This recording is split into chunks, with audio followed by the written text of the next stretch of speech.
इंसान को समझ में आती है ठोकर खाने के बाद और मेहंदी भी रंग लाती है पत्थर में पीसे जाने के बाद। गुड मॉर्निंग दोस्तों, मैं आनंद खंडेला आप सभी का स्वागत करता हूं आज के इस छोटे से प्रसंग में, जो कि प्रसंग बहुत मार्मिक होने के बावजूद बहुत समझने लायक भी है। ये प्रसंग आज उन माता पिताओं के लिए है, उन पेरेंट्स के लिए है जो अपने बच्चों को मोरल वैल्यू नहीं दे पाते। तो आज उन माता पिताओं से गुजारिश है कि इस प्रसंग को एक बार ज़रूर से समझिएगा और अपने बच्चे को मोरल वैल्यू कैसे देनी है ये आपको बखूबी समझ में आएगी। तो मैं कहानी शुरू करता हूँ। चंदन नगर का राजा चंद्र सिंह के पास चंदन के बहुत सारे वन थे। उस चंदन नगर का मेन व्यवसाय चंदन से बना इत्र, चंदन की माला, चंदन की लकड़ियाँ, चंदन से बने और भी काफ़ी उत्पाद देश विदेश जाया करते थे। यानी कुल मिला के चंदन नगर जो है चंदन के लकड़ियों, चंदन की बनी सामान से फेमस था। तो खैर ये तो हुई व्यवसाय की बात। एक बार चंदन नगर के राजा जो है चंद्र सिंह वन में शिकार करने गया हुआ था। शिकार करते करते वो कुछ ज़्यादा ही आगे निकल चुका था और थोड़ा लेट होने की वजह से रास्ता भी भटक गया। अब अंधेरा हो आया था, अब वापस जाना थोड़ा मुश्किल प्रतीत हो रहा था। तो वो अपने सैनिकों के साथ ये डिसाइड किया कि क्यों ना इधर आजू बाजू कहीं पे पड़ाव डाला जाए, कहीं कुछ ढूंढा जाए और रुक के सुबह निकला जाए। तो दूर उन्हें एक झोपड़ी नज़र आई। तो उन्होंने सब कोई उस झोपड़ी के पास पहुँचे। आवाज़ लगाने पर एक व्यक्ति निकल के आया। व्यक्ति राजा को अच्छी तरह पहचानता था। उसने राजा का, चंद्र सिंह का बहुत अच्छे से आदर सत्कार किया। खाने पीने की व्यवस्था बहुत अच्छे से करी।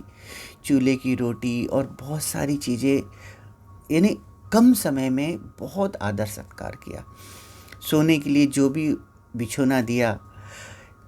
थके होने की वजह से राजा को अपनी ज़िंदगी में इससे पहले इतनी अच्छी नींद कभी नहीं आई थी। वो बहुत खुश हुआ सुबह उठ के और उस व्यक्ति को पूछा, तुम अपना निर्वाह कैसे करते हो? वो बोला, मैं वन में जाता हूँ, ये जो लकड़ियाँ हैं वो काट के लेके आता हूँ, उसका कोयला बनाता हूँ और शहर बेच के आता हूँ। इसमें थोड़ी मुश्किल जाती है। राजा सोचा क्यों ना मैं उसे एक चंदन का एक बन दे दूँ, जिससे उसका जीवन अच्छा हो जाएगा। तो राजा बोला, मैं तुमसे खुश हूँ और मैं तुझे एक चंदन का बन देना चाहता हूँ। तुम यहाँ से अपनी कुटिया हटा के उस चंदन के बन में रखाओ। वो बोल के चले गया। वो व्यक्ति भी अपनी कुटिया उस चंदन बन में लगा लिया जो राजा ने उसको गिफ्ट की थी। एक दिन राजा को न जाने कुछ शंका हुई। वो उस व्यक्ति के पास पहुंचा देखने के लिए, उसका हाल जानने के लिए। मगर क्या, जो वन राजा ने उसको उपहार स्वरूप दिया था वो वन काफ़ी हद तक उजड़ चुका था और उसकी कुटिया के आगे वही कोयले नज़र आ रहे थे। राजा का दिमाग थोड़ा ठनक गया, उसको गुस्सा भी आ रहा था। उसने उस व्यक्ति से जाके बोला, तुमने क्या किया ये?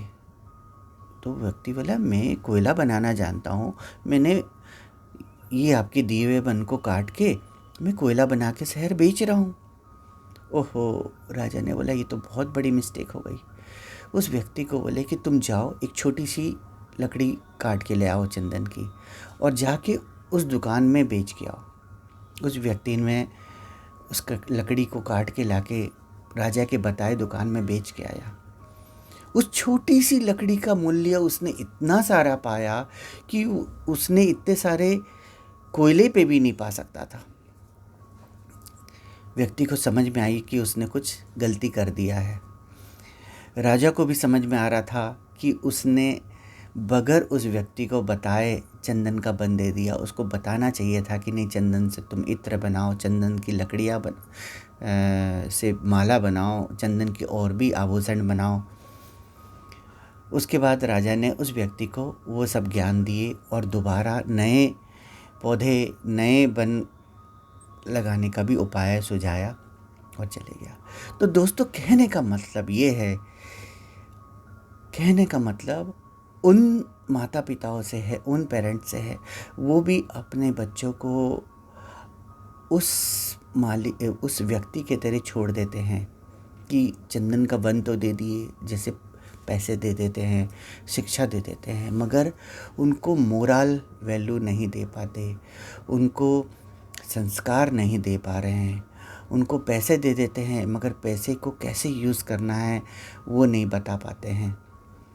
व्यवहार सिखाना और व्यवहार देना और व्यवहार पाना ये नहीं दे पाते हैं। नतीजन आज का जनरेशन की सोच अलग हो पड़ी है, उनका काम करने का तरीका अलग हो पड़ा है। वो उन सब चीज़ों को उस चंदन के बन के तरह उजाड़ते जा रहे हैं और अपनी लाइफ भी वैसी ख़राब करते जा रहे हैं। तो दोस्तों, आप सभी को भी उस राजा के तरह अपने बच्चों को उस मोरल वैल्यू सिखानी होगी।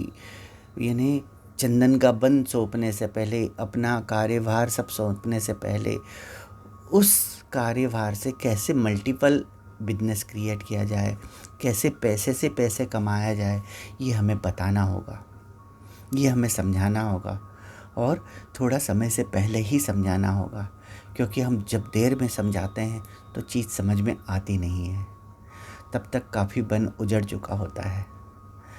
तो दोस्तों, आपको शायद समझ में आ गई होगी और मेरी उन माताओं पिताओं से एक करवट प्रार्थना है, इस कहानी को दोबारा पढ़ते हुए अपने बच्चों को उस व्यक्ति के जैसे चंदन का बन दे के छोड़िए नहीं। उन्हें बन देने से पहले उसका मोरल वैल्यू अवश्य समझाइए। तो दोस्तों, अगर प्रसंग आपको समझ में आया हो तो एक लाइक ज़रूर कर दीजिएगा। अगर आप शेयर करेंगे तो किसी और की भी काम आ सकती है, कोई और माता पिता का भी बच्चा गलत रास्ते में जाने से पहले कुछ समझ सकता है। और अंत में वही कहना चाहूँगा, अगर आप वही कर रहे हैं जो सब कर रहे हैं तो आपको वही मिलता है जो सबको मिल रहा है। पर आप जब वो करते हैं जो कोई नहीं कर रहा है तो आपको वो मिलता है जो किसी को नहीं मिला है। तो बहुत बहुत धन्यवाद है दोस्तों, आप सभी का बहुत बहुत आभार। वंदे मातरम।